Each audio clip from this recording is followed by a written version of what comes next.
DYFI മുൻ നേതാവ് Manu Thomas CPM സംസ്ഥാന സെക്രട്ടറിക്ക് നൽകിയ കത്ത് പുറത്തുവന്നു.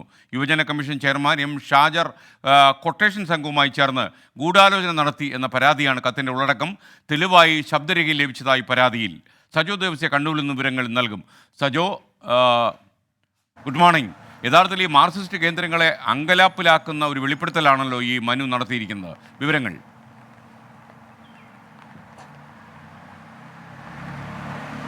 SKN കണ്ണൂരിലെ CPIM-നെ ആകെ രാഷ്ട്രീയമായി പ്രതിരോധത്തിലാക്കുന്ന ഉള്ളടക്കമുള്ള കത്താണ് പുറത്തു വന്നിരിക്കുന്നത്.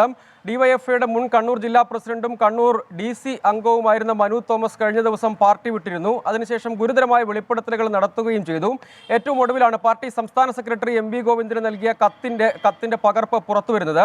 അതിൽ പ്രധാനമായും DYFI നേതാവും കണ്ണൂർ DC അംഗവും ഇപ്പോൾ യുവജന കമ്മീഷന്റെ ചെയർമാനുമായിരിക്കുന്ന M. ഷാജറിനെതിരായ പരാമർശമാണ് പ്രധാനമായും ഉൾപ്പെട്ടിരിക്കുന്നത്.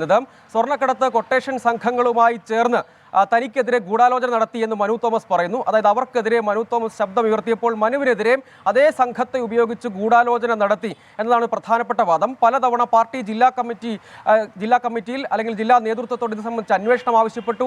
ഒരു വർഷത്തോളം ആ പരാതി അന്വേഷിക്കാൻ വൈകി. ഏറ്റവും ഒടുവിലൊരു ഏകാംഗ കമ്മീഷനെ വെച്ച് ഈ വിവരങ്ങൾ അന്വേഷിച്ചു. പക്ഷേ അന്വേഷണത്തിനൊടുവിൽ പരാമർശം എന്ന നിലയ്ക്ക് അതിൽ കണ്ടെത്തലായി ഉൾപ്പെടുത്തിയിരിക്കുന്നത് ഇത്തരം കാര്യങ്ങൾ ചെയ്യുമ്പോൾ ശ്രദ്ധക്കുറവ് ഉണ്ടാകരുത് എന്ന ഒരു പരാമർശം മാത്രമാണ് ഉൾപ്പെട്ടിരിക്കുന്നത്. M. ഷാജറിനെതിരായ ഗുരുതരമായ ആരോപണങ്ങൾ വേണ്ട വിധം അന്വേഷിച്ചില്ല. ആകാശ് തില്ലങ്കേരി എന്ന കൊട്ടേഷൻ ക്രിമിനലിന്റെ രഹസ്യ വാട്സാപ്പ് ഗ്രൂപ്പിലെ വോയിസ് ക്ലിപ്പ് അടക്കമുള്ള തെളിവുകളുണ്ട് എന്നാണ്. അതായത് സ്വർണ്ണക്കടത്ത് സംഘങ്ങളുമായി അല്ലെങ്കിൽ കൊട്ടേഷൻ സംഘങ്ങളുമായി M. ഷാജറിനടക്കം ബന്ധമുണ്ട്. അതിലെ പരാതി പാർട്ടി യഥാവിധം അന്വേഷിച്ചില്ല എന്ന പരാതിയാണ് ഇതിന്റെ ഉള്ളടക്കം.